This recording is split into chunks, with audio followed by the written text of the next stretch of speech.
Este é o CNN Money, o podcast que te ajuda a tomar as melhores decisões. Vamos juntos, eu, Priscila Yasbeck, Thaís Herédia, nesta quinta-feira, dia 4 de agosto de 2022, dia seguinte à decisão do Copom, que, como já era esperado, elevou a taxa Selic em meio ponto percentual de 13,25% ao ano para 13,75% ao ano, na 12ª alta seguida, na tentativa, claro, do Banco Central de tentar conter a escalada de preços com a inflação que já passa dos 2 dígitos desde setembro do ano passado e com os índices batendo recordes em décadas em vários países ao redor do mundo. Bom, alguns destaques sobre o que comunicou o Banco Central na decisão, né? Porque essa alta de meio ponto já era esperada, mas o que o mercado ficou muito de olho é nas entrelinhas do comunicado. Então, havia antes uma ampla expectativa de que o Banco Central fosse interromper o ciclo de alta da Selic com essa alta de ontem, mas depois que os membros do Banco Central americano fizeram alguns discursos considerados mais duros pelo mercado, dizendo que ainda a inflação está longe de ser controlada nos Estados Unidos, que é preciso ter cautela com a inflação, isso sinalizando ali que aquela desaceleração que foi prevista quando o Banco Central americano subiu os juros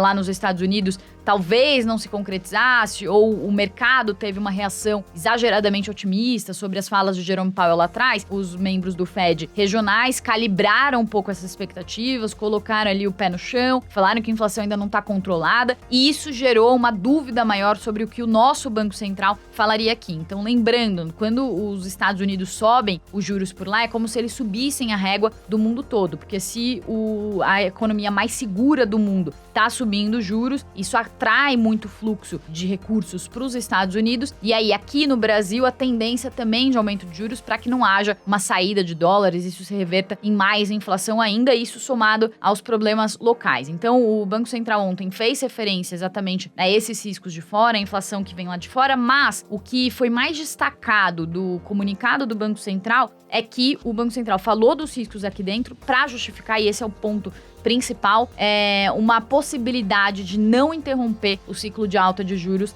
nessa reunião, abrindo uma possibilidade de mais um aumento de juros na reunião dos dias 21 e 22 de setembro. Então, só citando aqui alguns dos pontos destacados no comunicado, o Banco Central citou o risco fiscal, falou que o risco fiscal, ou seja, o risco de aumento dos gastos públicos, pode gerar um aumento da demanda, falou de um risco de inflação maior, com o risco de os estímulos que estão sendo concedidos agora se tornarem permanentes, o que o mercado leu como o Banco Central dizendo que aumento de Auxílio Brasil e de outras medidas que envolvem gastos públicos talvez não sejam interrompidos neste ano, perdurem também para o ano que vem. Falou que os preços administrados têm uma previsão de deflação de 1,3% nesse ano, mas podem disparar 8,4% em 2023, porque as medidas de redução de impostos, por exemplo, são previstas, algumas delas, para este ano, mas não para o ano que vem, como é o caso, por exemplo, dos impostos federais. Então isso pode gerar um impulso aí para os preços administrados para o ano que vem. E aí,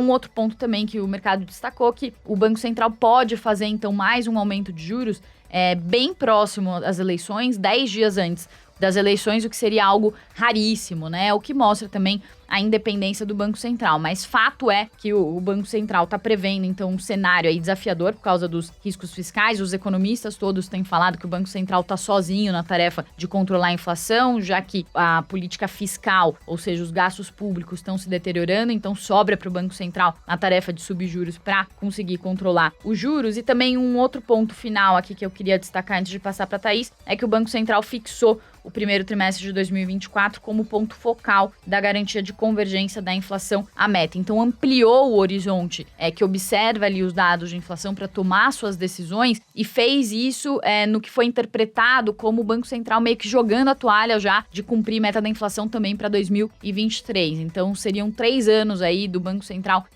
do país sem cumprir a meta de inflação.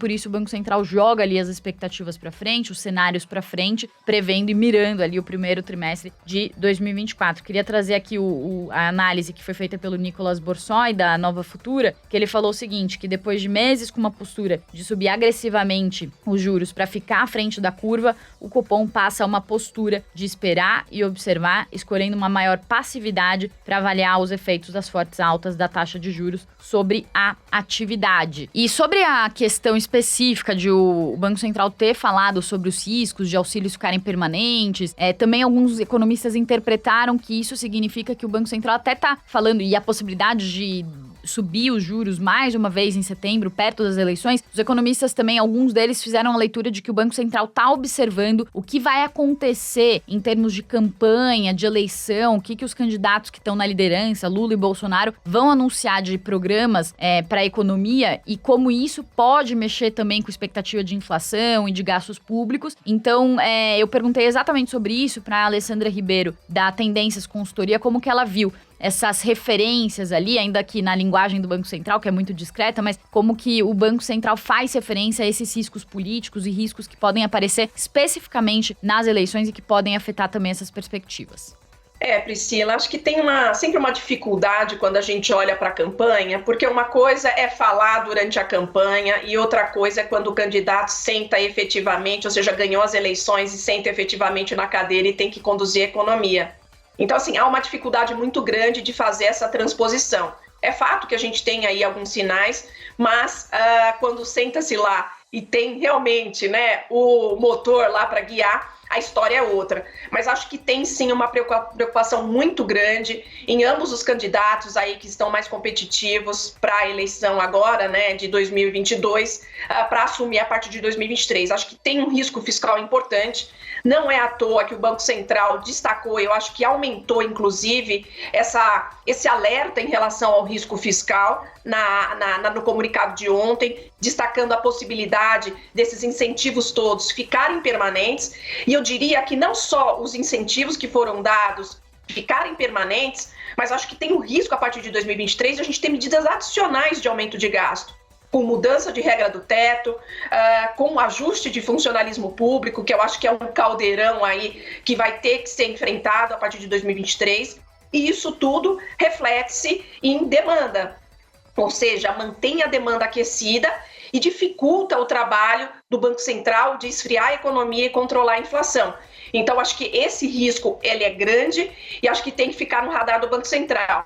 A nossa expectativa é que ainda o Banco Central ande um pouco mais nesse ciclo. A nossa expectativa é de mais uma alta de 25 pontos em setembro, ainda que uma coisa atípica, como você bem mencionou, um pouco antes da eleição, porque os riscos são elevados e a gente ainda vê uma desancoragem grande das expectativas de inflação para frente, 23 e além. Minha gente, vocês ouviram aí a expectativa da Alessandra Ribeiro, falando pela Tendências, de que o Banco Central não vai parar, não, que ele vai continuar. Mas há uma divisão no mercado, com vários economistas ouvidos por todos os jornais, pelo Bom Dia Mercado, que é um serviço de informação muito utilizado, pelo mercado aqui no Brasil. E há uma divisão muito clara, assim, sobre se realmente ele deixou a porta aberta, mas não vai fazer, porque tem um tempo de maturação para entender o efeito de todo o movimento que ele fez até agora, ou se, como disse a Alessandra, não dá para o Banco Central ficar parado enquanto as expectativas da inflação estão desancoradas, ou seja, estão distantes da meta para a inflação. Mesmo o Banco Central admitindo que vai ser muito difícil cumprir a meta de 2023, quando ele joga o tal do horizonte relevante para a política monetária para o primeiro trimestre de 2024, ele está praticamente assumindo que, olha, 2023 também não vai rolar, a Priscila falou disso agora há pouco, serão 3 anos consecutivos sem cumprir a meta. A própria Alessandra disse que não vê nisso uma possibilidade de arranhar a credibilidade do BC, tem justificativa pra caramba. Agora, tá claro também, nessa leitura da política, que nós ouvimos aqui da Alessandra e da Priscila, que o fogo amigo atingiu o Banco Central,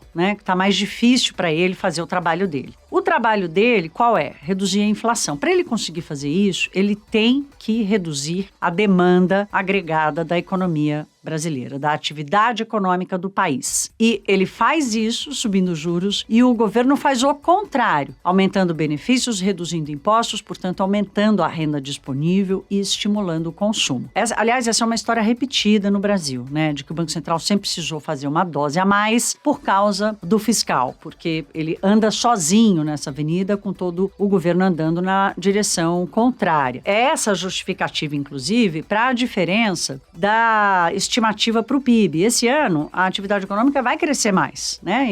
Aliás, o Banco Central ressalta isso no comunicado dele ontem, inclusive surpresas com o mercado de trabalho. Agora, para 2023, as previsões já estão chegando muito perto de zero, né? Já levantando a hipótese de quem sabe o Brasil ficar estagnado e tal. O governo não quer nem saber dessa previsão. O ministro Paulo Guedes está dizendo, vamos errar de novo e tal. Então, a gente quis saber da Alessandra sobre esta dinâmica de crescimento que surpreendeu agora e se vai surpreender no ano que vem. Ou, de algum jeito, a taxa de juros neste patamar, se vai ser 13,75, ou se o Banco Central vai ter que fazer mais uma alta, vai chegar a 14%. Como é que isso vai e quando isso vai bater na atividade econômica para valer? Vamos ouvir a Alessandra. É o que você bem colocou, né? A gente tem todo um trabalho do Banco Central, um Banco Central que reagiu muito antes, principalmente em relação aos países desenvolvidos, que ainda por um bom tempo sustentaram um discurso de inflação temporária e que teriam muito tempo para ajustar suas políticas monetárias. O Banco Central brasileiro, eu acho que nisso ele ganhou credibilidade e o mercado observa que ele está, de um lado, tentando esfriar a economia para controlar a inflação e, de outro, a gente tem o executivo e o legislativo atuando em direção contrária. Então, acho que para isso, o mercado tem essa visão muito clara. Então, a credibilidade do Banco Central, na minha avaliação, não é arranhada. Acho que não tem nenhum questionamento em relação a isso. Claro que a partir de 2023, a gente tem que entender se esse Banco Central realmente continua, tem mandato para isso, né? Mas quando tiver a mudança, eu acho que esse é um negócio que a gente tem que ter no radar. Como será essa composição do Banco Central quando acabar esse mandato? Se a gente pode ter mudanças que afetariam a credibilidade a partir de nomes indicados. Mas, por hora, eu diria que a credibilidade segue realmente 100%. Alessandra, uma crítica que se faz, né, de uma parte dos economistas é que o Banco Central está sendo muito agressivo em meio a perspectivas de deflação, né, para o dado do IPCA pelo menos de julho, talvez até para agosto, um arrefecimento da inflação para esse ano e numa perspectiva global também de desaceleração das commodities e de recessão, puxando as expectativas de preços para baixo. O Banco Central não estaria sendo muito agressivo, não poderia ter já estacionado essa alta de juros para tentar evitar um impacto maior sobre a economia? Priscila, eu diria que essa expectativa em relação à economia global, desaceleração da economia global, queda mais expressiva dos preços das commodities, controle da inflação nas principais economias, é algo que ainda a gente precisa ver, né? Eu acho que principalmente o Banco Central americano, ele tem um desafio muito grande, que é trazer essa inflação de 9% para próximo da meta em 2024. E ainda eu acho que está longe disso. Então o Banco Central brasileiro, aqui, eu acho que ele está numa posição mais cautelosa, e diferentemente de países desenvolvidos, né, no nosso caso, com mecanismos de indexação muito ativos, o nosso histórico, o carrego de inércia, acho que o Banco Central brasileiro ele não pode se dar o luxo de ficar menos cauteloso aí nesse processo. Então, a minha avaliação é que o Banco Central está correto nessa orientação. Por quê? Porque a gente vê ainda uma inflação muito disseminada e uma inflação que é uma inflação mais aderente ao ciclo econômico, né, muito forte, como, por exemplo, o ano de serviços, né, que tem reagido muito. Quando a gente olha para algumas rubricas dentro de serviços, por exemplo, recreação, está rodando na casa de 30%. Então, eu diria que, no caso, o Banco Central, aí, eu acho que segue, acho que essa orientação da cautela, que deve garantir, pelo menos, uma convergência dessa inflação mais próxima à meta em 2024.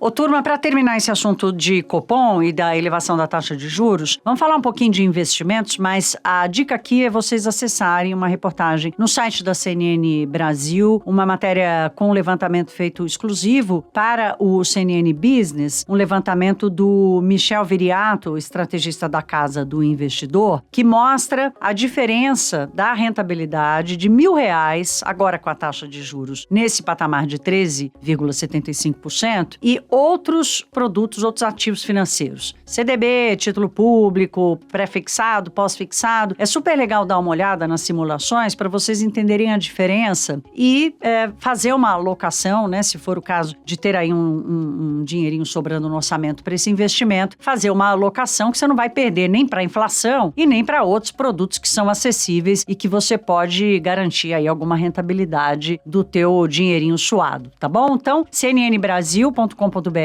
clica lá no nosso site, essa reportagem está em destaque, é bacana para ver os números. A gente ficar dizendo números aqui, vocês se perdem. É legal abrir o site, olhar lá e fazer a sua conta e ver se dá para apostar ou para investir melhor, né? Para investir em um dos produtos que não te faça perder dinheiro e sim proteger o seu capital. E só um spoiler, os CDBs de bancos médios estão entre as maiores rentabilidades, mas a gente está preparando aqui um levantamento exclusivo para vocês, ouvintes do Money, para mostrar então quanto que esses CDBs estão pagando hoje, trazer tudo tintim por tintim. Mas bora falar sobre mercados também, dar uma passada na régua aí dos mercados internacionais. Ontem as bolsas fecharam em forte alta nos Estados Unidos, o Nasdaq fechou na máxima em 3 meses, depois dos fortes dados de serviços do ISM, que marcou 56,7 pontos, acima dos 53,5 esperados, e com isso trouxe ali duas leituras que impulsionaram as bolsas. Uma delas é que dentro do resultado, o índice mostrou a maior queda nos preços de insumos desde 2017, o que pode indicar que a inflação pode ter atingido um pico nos Estados Unidos, ainda que tudo esteja muito incerto e as previsões muitas vezes não se concretizem, mas isso deu uma animada ali nos investidores. E a outra questão também é que, como esse dado veio muito forte, era esperado até uma queda sobre o mês de junho, veio um aumento, um avanço no mês de julho, então isso também trouxe uma leitura ali de que esse crescimento forte do setor de serviços condiz com um crescimento anualizado de PIB de 2% e não com as quedas que foram registradas nos PIB americano, tanto no primeiro quanto no segundo trimestre. Lembrando que há uma forte discussão acontecendo lá nos Estados Unidos e fora também sobre a questão de recessão técnica, né? Porque 2 trimestres seguidos configuram recessão técnica, mas o governo americano, muitos economistas também estão indo nessa linha de falar que outros dados estão bem fortes, né? E mostram que, de fato, apesar dessa convenção de chamar de recessão técnica, não tem cara de recessão que está acontecendo com a economia americana neste momento. E aí, passando pela Europa, na Europa os índices subiam por causa de bons balanços de bancos, também de empresas de outros setores, como do setor de varejo, a Next, com bom resultado, Lufthansa, isso impulsionou os índices pela manhã. Daqui a pouquinho vai sair também os juros na Inglaterra. Na hora que a gente tá gravando ainda não saiu o resultado, mas deve ser a maior elevação desde 1995, em 27 anos. Amanhã a gente traz aí uma análise mais aprofundada sobre isso, mas fato é que a Bolsa de Londres estava descolando das outras bolsas por causa disso. O que os analistas estão dizendo é que, se não tiver nenhuma surpresa mais hawkish, mais dura nessa decisão dos juros da Inglaterra, isso pode afetar a Libra, porque a Libra está com perspectivas, o Reino Unido está com perspectivas piores do que os Estados Unidos, né? Então isso está enfraquecendo um pouco a Libra frente ao dólar. E, por fim, vale falar que esse aumento de juros acontece para combater a inflação no Reino Unido, que está em 9,4%, maior inflação em 40 anos, e isso que ainda tem projeções de que a inflação pode chegar a 13%, 15% em 2023, algo absurdo, para não dizer outra coisa, para os parâmetros britânicos. Então, dado o recado. Esqueci também de falar de alguns dados que saíram tanto de construção no Reino Unido quanto na Alemanha, também o relatório do Banco Central Europeu, todos mais ou menos na mesma linha, né? De mostrar uma dificuldade muito grande da economia da Europa, de vários países, em graus diferentes, né? Mas todos mostrando ali que a economia em julho e também as perspectivas são de desaceleração muito forte, inclusive com esse relatório do Banco Central Europeu mostrando que a expectativa dos consumidores lá na zona do euro é que a economia tem uma contração de 1,3% nos próximos 12 meses e que a inflação inflação chegue a 5% no próximo ano, falando que a inflação pode ficar em 2,8% num período ali de 3 anos, o que fica bem acima aí da meta de inflação para parâmetros europeus ali perto de 2%. CNN Money de hoje fica por aqui. Desejamos a todos uma ótima quinta-feira. Amanhã tem mais. Tchau!